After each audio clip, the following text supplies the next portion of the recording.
It's the Flow Friday Night Sports Show, and in South Australia, as we know, there will be no football and netball this weekend due to the restrictions on crowds and a few other things. But joining me nonetheless is a man, if we can't play it, we're going to talk about it, Chris Prime with Great Flinders Football. How are you, mate? Oh, I'm really good, Reed. Excellent, excellent. So what has the league decided upon now that we know what our fate or where our fate lies? No lockdown this week, but obviously can't have crowds, and I think that's where every league is around the state pretty much has shut it down. Is that about right? Look, I think so. I think the biggest hassle is for all our officials trying to organise programs is trying to make everyone happy.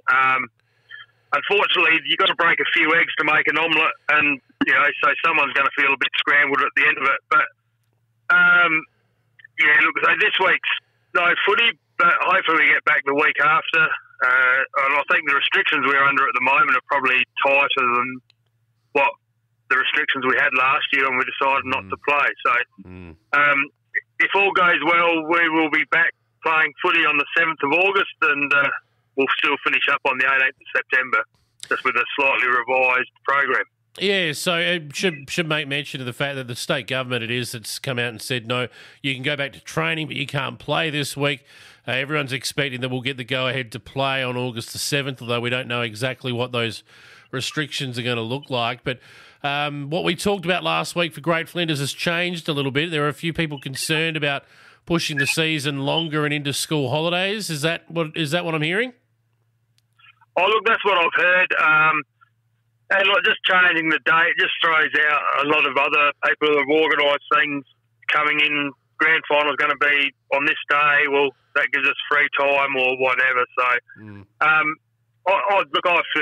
feel for the people trying to organise it. Like, they're not paid money to sit there on their bums and organise this stuff. They're all volunteers, and they just, they're trying to do the best they can for the league. So, hats off to them. They keep coming up with stuff, and good on them.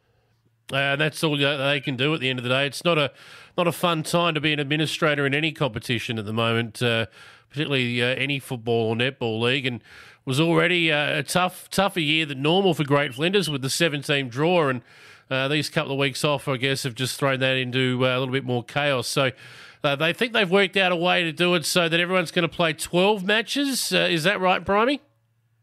Yeah, look, my latest information is that, if we get the go-ahead next week, we'll play 2 games with 3 teams having a bye, and then 2 more games after that, which will allow everyone to play 12 games, and we just lose these 2 weeks. So yeah, it's a compromise. The grand final will still end up being on the 18th of September, and hopefully, we can go ahead with that and get back to having a beer and a feed outside standing up. Cause I think that's one of the hardest things at the moment, to be seated at the footy, to eat or drink on the understandable inside, but outside that makes life pretty hard. So. Yeah, it does. What it would do is, if you are only going to play the 12 games, that does officially take Tubby Bay out of the finals picture. Nothing anybody can do about COVID-19 and the situation around it. So, but it makes it a race in 5 for 4 finals berths in the A grade, pretty much. Which I guess realistically it kind of was anyway. I think, Brimey.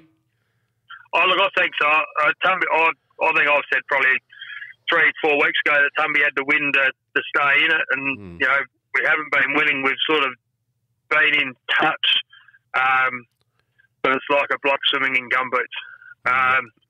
It doesn't work. So, I think Tumby's out of the finals. So, B grade, Tumby might be able to get there, but once again, hard push losing those 2 games. But that is what it is. You win early games, you get your ladder position, and then you can work the rest of the year out. So that's where you are. Yep, so in the A-grade comp, Elliston Districts are 10 premiership points, 5-5. Ramblers have only played the 9 games. They're 5-4. And Lock 5-5 after 10 played as well. So those 3 teams are going to fight it out. 2 of them will play finals. 1 of them will miss out. United Yolana 8-2. They'll play finals and finish top 2. That's mathematically certain now. unless Ramblers pull off some sort of miracle and win all three and Yolanda lose both their last 2 games. I can't see that happening. And Cougars, they have definitely locked up a top 2 spot. They have 9 wins from 9 starts and will likely finish minor premiers. At the very least, they'll finish inside the top 2. So that's where our A-grade ladder sits at the moment. There will be some interesting games to come over those last 3 weeks of the season before we get into finals, though, Primey. Yeah, look, there are. And once again, I'm sort of speculating here as long as we all go ahead. But a couple of big things like Locke's got a bye, and Locke's got a bye, and Elliston Districts have a bye in the last 3 games. Locke United Yolanda, and the last round Ramblers versus Elliston Districts. A couple of games that will make a big difference to what the final table looks like. So, it's still wide open for those, that final 4. So it makes it interesting coming into the last end of the season. That's right. The only 2 clubs that will play in the remaining 3 weeks of the season, should we get going August 7th, will be Cummins, Kapini and Ramblers. They're the 2 sides that have only played the 9 games so far. And I'm sure that the buys will be worked out, and we'll have a rundown of the program next week when we've got an idea of who's playing who and whatnot. But that seems to be the situation at the moment, Primey. It's unfortunate that COVID did shut us down for a period, but we're still going to get some pretty good football on the back end of the year. Oh, look, we are, and we're lucky we've got this far. Let's be honest, we didn't play any footy at all last year, and if everything went well, we had a good full season. But you can't plan for what happens. So the league's done, extremely well, just rolling along and changing things as they go. So my hat's off to them, as I said earlier. Yep. One other thing that we should mention as we wrap up is there will be 3 weeks for Yowie Wagner to chase down the ton to get to it before the final starts. So I think he's on 71 goals in the A-grade at this point. Is that right? Yeah, I think that's correct. He went back one goal last week there for having a bye, but COVIDly adjusted. He's back, still sitting on 71. So, it's 3 minor round games. They'll play at least a couple of finals. So realistically, he's got 5 to get to 100.